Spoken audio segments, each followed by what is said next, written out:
12 साल की उम्र में एक बच्ची से आपसी रंजिश में एसिड अटैक का सामना करना पड़ता है, जिसके बाद उस पर 37 से ज़्यादा ऑपरेशन किए जाते हैं।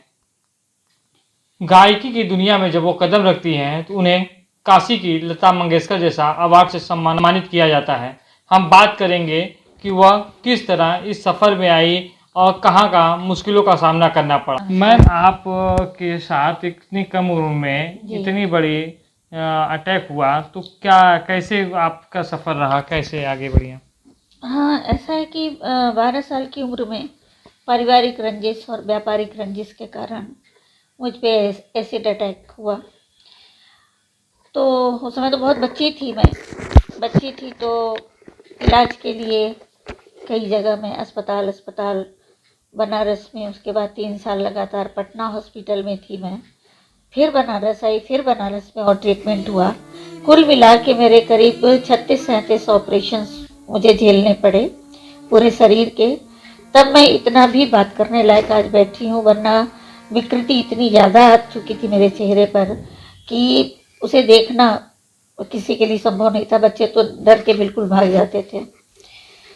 तो इस स्थिति से उभरने के लिए मेरे जो परिवार है, मेरे माता पिता ने, सबने इतना मुझे पुश किया आगे बढ़ने के लिए। नहीं बेटा, अब तो जो होना था हो गया उसके लिए, लेकिन अब आगे कुछ करने के लिए प्रेरित किया उन्होंने।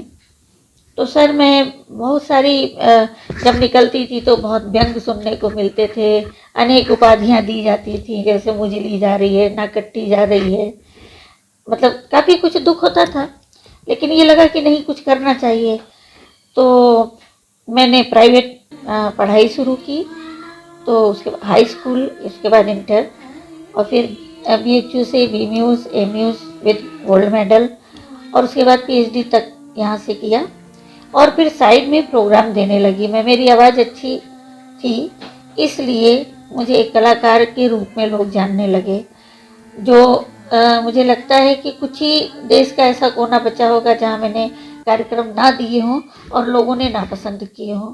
बहुत लोगों ने सराहा, हाथों हाथ लिया मुझे, मेरी आवाज़ को, और मुझे फिर उससे मुझे जीने का इतना मतलब सहारा मिला मुझे।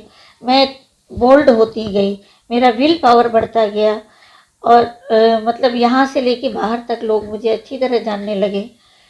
फिर जब PhD कर लिया तो उसके बाद मैंने सर्विस के लिए अप्लाई करना शुरू किया। तो बहुत जगह लोग ठुकरा देते थे, नहीं भाई ऐसी विकृत है तो कॉलेज में आ जाएंगी तो अच्छा नहीं लगेगा। लेकिन ऊपर वाले ने जो लिखा होता है वो होके ही रहता है। मुझे यहाँ BHU में ही महिला महाविद्यालय में उस समय लेक्चरर जो होता था, अभी तो असिस्टेंट प्रोफेसर जिसको कहते हैं, उस पोस्ट पे नियुक्त हुई मैं, और मैंने वहाँ पढ़ाना शुरू किया। मेरा कार्यकाल बहुत अच्छा रहा। मैं प्रोफेसर के पद तक आई। प्रोफेसर के पद पे मैं करीब 10 साल तक प्रोफेसर के पद से काम किया और हेड थी अपने यहाँ की। तो काफ़ी दौड़ धूप किया, अच्छे अच्छे बच्चे हमारे अंडर में आए। करीब 13 लोगों को मैंने विभिन्न विभिन्न टॉपिक पर PhD करवाया, जो आज सफल हैं बहुत। कई लोग तो बहुत अच्छी जगह, हमारे सिखाए हुए बच्चे देश विदेश में अच्छी अच्छी पोस्ट पर काम कर रहे हैं और अच्छा गा रहे हैं। कुछ तो आर्टिस्ट हैं जो बहुत अच्छा गाते भी हैं, जिन्होंने मुझसे सीखा है। तो अभी मैं 19 में रिटायर हुई हूँ, लेकिन अभी भी मेरा सफ़र जारी है। इस बीच मैंने उस समय 4 किताबों का लेखन किया, 4 पुस्तकों का, जो स्टूडेंट के लिए भी हैं और अलग भी हैं थोड़ी। और अब मेरी जीवनी छप के आने वाली है, जिसका नाम सीरत है, वो जल्दी ही आने वाली है। और 3 किताबों पर काम मैं अभी कर रही हूँ, जिनमें एक तो मेरी रचनाएं, मैं रचनाएं भी करती हूँ, कविता गज़ल वगैरह, उसकी भी एक किताब आने वाली है। कंपोजिशन करती हूँ, कंपोजिशन की भी एक किताब बना रही, जो बच्चों के लिए बहुत लाभप्रद है। तो अनेक अनेक रागों में वो करती हूँ, और घर पे बच्चों को निःशुल्क शिक्षा देती हूँ। बच्चियों को, बच्चे भी हों, जो भी हों, जो आते हैं, यानी वो शुरुआत से सीखना चाहते हो, या मैं ग्वालियर घराने से संबंधित हूँ तो ग्वालियर घराने की गायकी सीखने आते हूँ, या ठुमरी दादरा सीखने आते हूँ, मैं सभी को शिक्षा देती हूँ निःशुल्क और समभाव से। एक थी आपके साथ ऐसी घटना घटी, जी। फिर लोगों का रिएक्शन कैसे था? कैसे आपका पढ़ाई में जहाँ जाती थी लोगों का रिएक्शन क्या था आपके प्रति? नहीं, रिएक्शन तो बहुत बहुत ज़्यादा था, इसीलिए मैं हताश हो गई थी। मैं तो डिप्रेशन में चली गई थी बिल्कुल। मतलब एक जो नाते रिश्तेदार होते हैं वो तो बिल्कुल ही पहले ही दूर हो गए, भाई मेरा नाम मत लेना, और डरते थे वो लोग कि कहीं ये लोग कुछ मांग ना बैठे। तो रिश्ते नाते क्या होते हैं वो तो बहुत ही दूर की बात है। और आपस में भी लोग, मैं बाहर निकलती थी तो फतवे कसा करते थे मेरे ऊपर। और पढ़ाई में भी जब मैंने आर्ट का एग्ज़ाम दिया तो उस समय बच्चियों ने इतना मुझे घेर करके हंसना शुरू किया कि मैं गिर पड़ी वहाँ पे और परीक्षा नहीं दे सकी। तो बाद में जब मेरी ललक बढ़ी कि नहीं मुझे पढ़ना, मैंने प्राइवेट पढ़ाई की, किसी का सामना न करना पड़े इसलिए मैं पढ़ाई प्राइवेट करने लगी। और दूसरी बात ये कि मेरा बहुत बड़ा समाज उस समय नहीं बन पाया, क्यों कि मैं बदसूरत थी। बहुत लोग मुझसे बात नहीं करना पसंद करते थे, मेरी कोई सहेली नहीं है, कोई मुझे सहेली बनाना पसंद नहीं करता था क्योंकि मैं ऐसी हूँ, क्योंकि ग्लैमर का ज़माना है ना। लेकिन प्रोग्राम में भी जो मैं कार्यक्रम देती थी उसमें बहुत बार मेरा चेहरा बाधक बना, लेकिन आवाज़ सुनने के बाद सभी मेरे मुरीद हो जाते थे और उन लोगों से फिर मुझे बहुत प्यार मिला।